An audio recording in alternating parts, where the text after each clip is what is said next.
Everyone, welcome to imbalance tarot. तो आज हम बात करेंगे टैरो और कुंडली में क्या डिफरेंस होता है।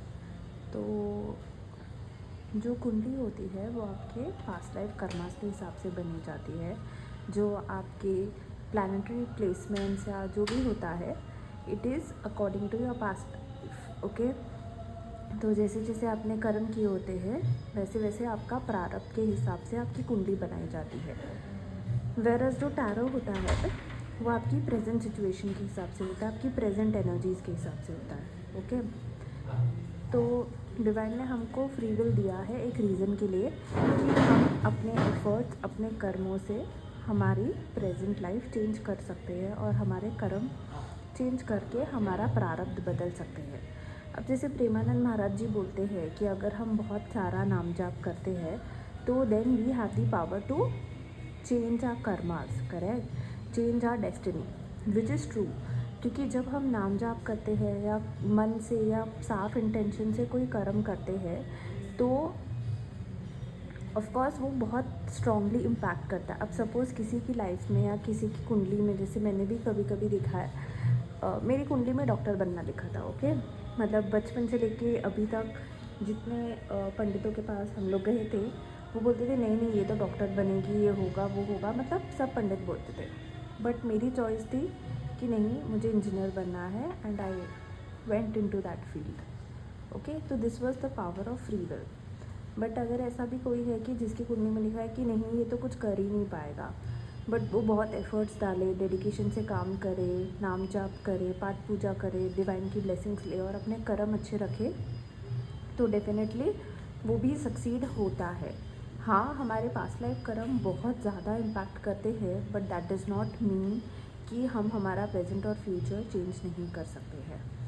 तो पहली बात तो हमारा सबकॉन्शियस भी बहुत स्ट्रांगली काम करता है। हम बचपन से एक कुंडली बना लेते हैं और आजकल कुंडली जो बनती है, जो आजकल बनती है, ओके, वो बेसिकली आपके एस्ट्रोलॉजी ऐप से बनती है या फिर ये अपने लोकल पंडित बना देते हैं। बट जो पुराने ज़माने में कुंडलीज बनती थी वो जो पंडित जी भी बनाते थे ना, वो बहुत ही ज्ञानी होते थे, लाइक नेक्स्ट लेवल ज्ञानी होते थे। तो उन्हें लिटरली पता होता था। आपने मूवीज़ में भी देखा होगा कि उनको पूरा दिख रहा है, ऐसा हो रहा है, वैसा हो रहा है। आजकल तो कुछ भी हो रहा है। ओके, एंड जो टैरो रीडिंग भी है वो भी आजकल कोई भी कोर्स कर रहा है और टैरो कार्ड्स लेके आपके लिए रीडिंग कर देगा। ना उन्होंने मेडिटेशन किया है, ना अपने थर्ड आई चक्रा पे काम किया है, ना अपने और एक फील्ड में काम किया है, कुछ भी, कोई भी दारू पी के आ रहा है टैरो कर रहा है। तो बी वेरी माइंडफुल कि आप अपनी एनर्जीज़ कहाँ, किस पे इन्वेस्ट कर रहे हो और किस पे ट्रस्ट कर रहे हो। बचपन से आपको बता दिया जाता है कि ये बुक आपकी कुंडली है, this is how your life is going to be. तो कहीं ना कहीं वो मैनिफेस्ट भी होने लगता है कि अरे ये तो मेरी कुंडली है, अरे ये तो मेरी है, ये तो मेरी है। So somewhere you also manifest that. और आप लोग जब रीडर्स के पास जाते हो और सपोज़ मैंने आपको कुछ बोल दिया नेगेटिव या पॉजिटिव, ठीक है, और वो आपके दिमाग में बैठ गया, तो आप उस चीज़ के बारे में कंटिन्यूसली सोचते रहते हो एंड वो मैनिफेस्ट हो जाता है। पॉसिबिलिटी है, सिंस हमारा सबकॉन्शियस नेगेटिविटी को ज़्यादा भाव देता है तो हम नेगेटिव चीज़ें जल्दी मैनिफेस्ट कर लेते हैं रादर देन पॉजिटिव। और ये भी क्यों होता है, हमारा चाइल्डहुड ट्रॉमास, हमारे चाइल्डहुड कंडीशनिंग ऐसी होती है कि यार मेरे साथ तो कभी कुछ अच्छा हो ही नहीं सकता, I don't deserve to be loved, I'm very needy, I can not be vulnerable. तो ये सारी चीज़ें भी कहीं ना कहीं तुम्हारे कार्ड्स में दिखती है। मतलब सपोज़ कोई रीडिंग लेने आता है, okay, and they are telling that I'm in a relationship with a guy but he does not love me and all, और तुम्हें टैरो रीडर बोल देगा नहीं नहीं वो तो बहुत प्यार करता है और वो तुमसे इतने दिनों में बात कर लेगा। ओके, तो हम लोगों का सबकॉन्शियस इतनी गंदी तरह से डैमेज्ड है that we are seeing that somebody is not treating us nicely, but rather than अपने आप को वैल्यू देने की जगह हम वो 7-8 डेज़ वेट करते हैं कि यार कब आएगा, कब बात करेगा। मतलब आप सोच रहे हो आप अपनी लाइफ के साथ क्या कर रहे हो, what are you settling for.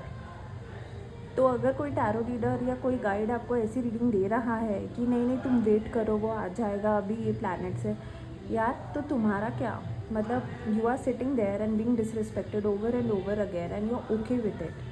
तो मैं ये बहुत स्ट्रांगली रिकमेंड करूँगी, गो टू सच रीडर्स जो पहले तुम्हें तुम्हारी एनर्जीज़ में काम करने के लिए बोले कि अगर सामने वाला तुम्हारे लिए 100% बना है ना, तो डिवाइन उसको अपने आप तुम्हारे अलाइनमेंट में लेके आएगा और तुम्हारा यूनियन कराएगा। बट अगर वो नहीं बना है ना, तो एटलीस्ट तुम एक अच्छी एनर्जीज में जाके सामने वाले को मतलब एक अच्छा पार्टनर मैनिफेस्ट कर पाओगे।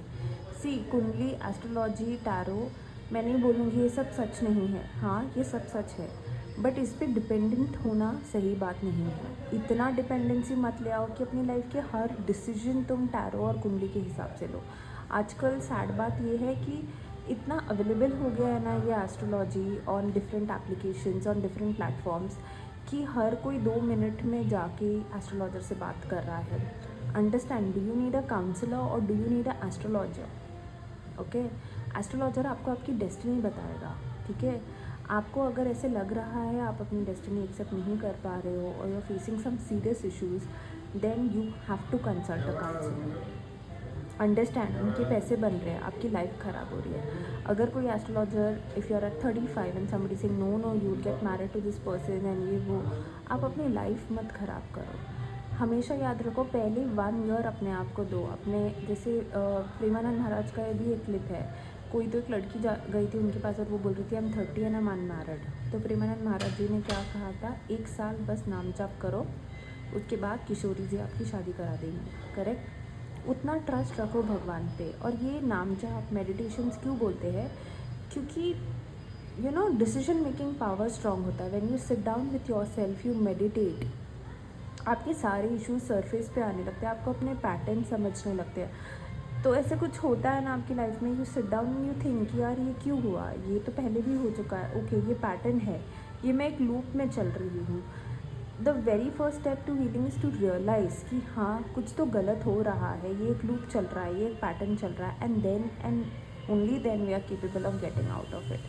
टैरो रीडिंग्स, रेकी हीलिंग्स, ये सब में ज़्यादा मत पढ़ो।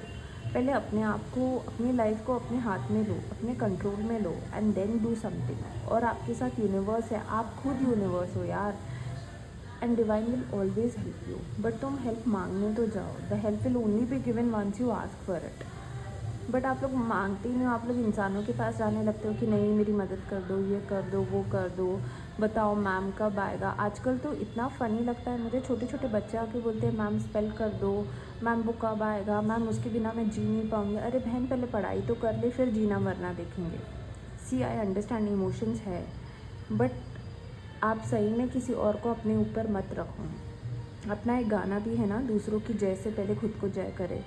तो पहले खुद को जय करो, पहले खुद को सबसे ऊपर रखो, सबसे आगे रखो, फिर दूसरों को रखो। Nobody should hold the pedestal of your life but you. बाकी तो ऑफकोर्स आप लोगों की लाइफ है जो आपको सही लगे। राधे राधे, ओम साई राम।